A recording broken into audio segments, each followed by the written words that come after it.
नमस्कार मैत्रिणींनो, स्वागत आहे तुमचं नवीन एका व्हिडिओमध्ये। आज आपण 10 इंचाच्या बाहीचं कटिंग बघणार आहोत। हा ब्लाऊज आपण 40 साईजसाठी बाहीसाठी कटिंग करत आहोत। 40 साईजचा ब्लाऊज आहे, त्याच्यासाठी कटिंग आहे। तर नेहमी काय होतं, कपड्यावरती कटिंग करताना घडी कितीची घ्यायची, फोल्ड किती करायचे, किती वेळेस कपडा फोल्ड करायचा आणि घडी कशी घ्यायची, बंद बाजू किती घ्यायच्या आणि बाही जोडताना कमी पडते, त्याच्यानंतर बाहीमध्ये जो आहे घोळ पडतो तो का पडतो, ते सारे प्रश्न आहेत ते या व्हिडिओमध्ये क्लिअर होणार आहेत। व्यवस्थित आपण असा ह्याला आकार द्यायचा आहे आणि कटिंग करायचं आहे। तर बघा, इथं आपण कपडा जो आहे तो डबल फोल्ड आहे एकदा आणि परत त्यावरती डबल फोल्ड केलेला आहे, म्हणजे 4 बाजू आपल्या आहेत आणि आपल्या साईडला जे आहे ती बंद बाजू आहे, पुढच्या बाजूला खुल्या बाजू आहेत, म्हणजे बंद बाजूवरती उंची टाकायची। पूर्ण जे 4ही बंद बाजू आहेत, म्हणजे 4 वेळेस आपलं एकदा फोल्ड आणि डबल फोल्ड असं 4 फोल्ड आपले तयार झालेले आहेत, म्हणजे दोन्ही साईडला आपली कटिंग आहे। तर अस्तरसाठी आपण कटिंग करत आहोत, म्हणून अर्धा इंच अगोदर शिलाई मार्जिन घ्यायचं आहे आणि मार्किंग करून घ्यायचं आहे अर्धा इंचावरती।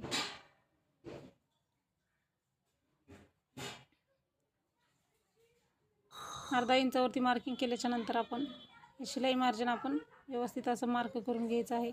बिगर अस्तरचा ब्लाऊज असेल तर 1.5 इंच घ्या, अस्तरचा ब्लाऊज असेल तर अर्धा इंच घ्या। आपण बिगर अस्तरसाठी करत आहोत म्हणून अर्धा इंच घेतलेला आहे। त्याच्यानंतर आता उंची घ्यायची आहे आपल्याला। उंची आहे ते आपली 10 इंच आहे।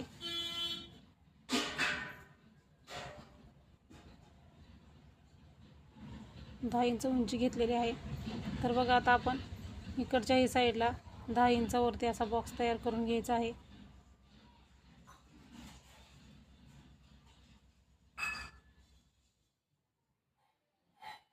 दहा इंचाचा बॉक्स तयार केल्यानंतर आता आपण हा ब्लाऊज किती साईजचा बघायचा आहे, त्याच्यासाठी आपण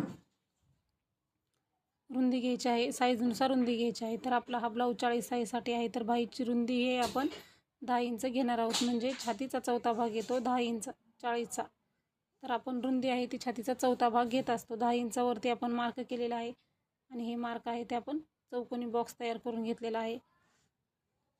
त्याच्यानंतर आपण कॅप हाईट घ्यायची आहे। तर 6.5 इंचच्या पुढच्या ज्या बाही आहे त्याच्यासाठी आपण 3.5 इंच कॅप हाईट घेत असतो। तर 3.5 इंचावरती आपण मार्किंग करून घ्यायचं आहे। ज्या ठिकाणी 3.5 इंचावरती मार्किंग केलेलं आहे तिथं खाली आपण 1.5 इंच घ्यायचं आहे आणि कॅप हाईट आहे खुल्या भागाकडे घ्यायचं, उंची बंद बाजूवरती घ्यायचा, हा पॉईंट लक्षात ठेवायचा आहे। 1.5 इंचावरती मार्किंग करायचं, ते मार्क करायचं आहे। खालच्याही साईडला आपण 1.5 इंचावरती मार्किंग करून घ्यायचं आहे, म्हणजे ह्या 1.5 इंचापासून त्या 1.5 इंचापर्यंत आपल्याला मार्किंग करून गोलाकार द्यायचा आहे। तर आकार देताना 1.5 इंचापासून बाहेरचा आकार द्यायचा आहे, 1.5 इंचापासून त्या 1.5 इंचाला आपण जॉईन व्हायचं आहे, आतल्या बाजूला जॉईन व्हायचं आहे, असा व्यवस्थित आकार द्यायचा आहे। त्याच्यानंतर दुसरा आकार देताना आपण 1.5 इंचापासून दुसरा आकार दिला, पहिला आकार समोरचा आकार देताना 1 इंचापासून सुरुवात करायची आहे। अगोदरचा जो आकार 1.5 इंचापासून दिला आणि दुसरा आकार देताना 1 इंचापासून सुरू करायचे आहे, तिथून आपण व्यवस्थित असं गोल आकार देऊन घ्यायचा आहे। अशा पद्धतीने तुम्ही एकदा नक्की बाही ट्राय करून बघा। आकार जे आहे ते व्यवस्थित येतात, बाहीमध्ये जे घोळ पडणार आहे ते घोळ पडत नाहीत, परफेक्ट बाही येते। त्याच्यानंतर आता आपण दंडगेर घ्यायचा आहे। तर आपला जो दंडगेर आहे तो ब्लाऊजच्या मापावरून घ्यायचा आहे, जितका तुमच्या ब्लाऊजचा असेल तितका तुम्ही दंडगेर घ्यायचा आहे। दंडगेर आपला 6 इंच आहे, 6 इंचावरती मार्क करायचा आहे आणि 1.5 इंच शिलाई मार्जिन घ्यायचं आहे आणि क्रॉसमध्ये मार्क करून घ्यायचं आहे।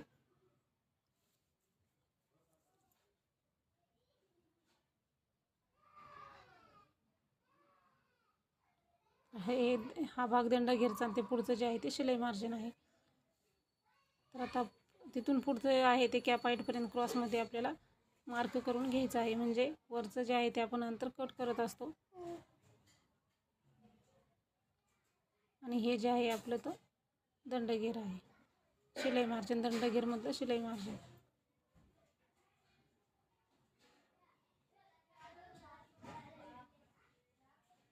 तर बघा, आपण हे असं क्रॉसमध्ये मार्क करायचं, म्हणजे फिटिंग करताना आपल्याला व्यवस्थित येतं। तर बघा, अशा पद्धतीने आपण 40 साईजसाठी 10 इंचाच्या बाहीचं कटिंग केलेलं आहे। दंडगेर प्लस शिलाई मार्जिन मिक्स करून क्रॉसमध्ये मार्किंग करायचं, वरचा भाग आपण कट करत असतो। तर आता बघा, आपण डबल एकदा मापे सांगते मी। ही बाहीची उंची आपली 10 इंच आहे 10 इंच बाहीची उंची आहे आपली. हा जो खालचा जो आहे तो आपलं बाहीच्या उंचीमधील मार्जिन आहे. बाही उंचीमधील मार्जिन आहे अर्धा इंच. आणि त्याच्यानंतर आपण कॅप हाईट जी आहे ते आपली 3.5 इंच घेतलेली आहे.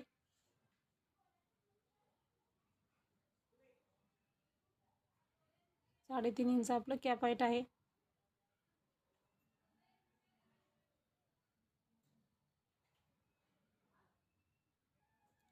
साडेतीन इंच कॅप हाईट आहे. त्याच्यानंतर आपण हा जो आहे तो आपला दंडगेर आहे. म्हणजे लक्षात राहण्यासाठी मी तुम्हाला इथं व्यवस्थित असं लिहूनही देत आहे, म्हणजे तुमच्या परत लक्षात राहील. हा आपला दंडगेर आहे. तुमच्या ब्लाऊजचा जेवढा असेल तेवढा दंडगेर. आणि 6 इंच आहे. त्यामध्ये हे जे आहे ते अधिक शिलाई मार्जिन आपलं आहे.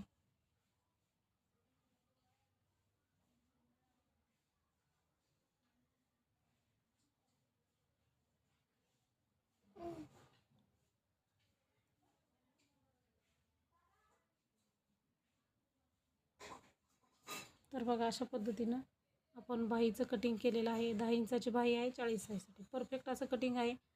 तर मी इथं तुम्हाला पूर्ण पॉईंट लिहूनही दाखवले आहेत, म्हणजे तुमच्या लक्षात येईल.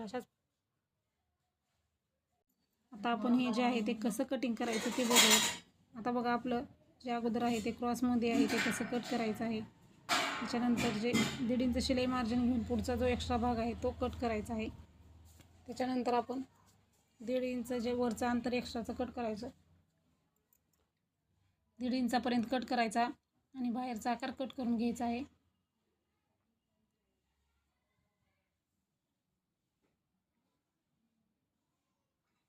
आणि परत आपल्याला बाही आहे ती उकलून घ्यायची आहे. आणि मग आपल्याला आतला जो आकार आहे तो कट करायचा आहे.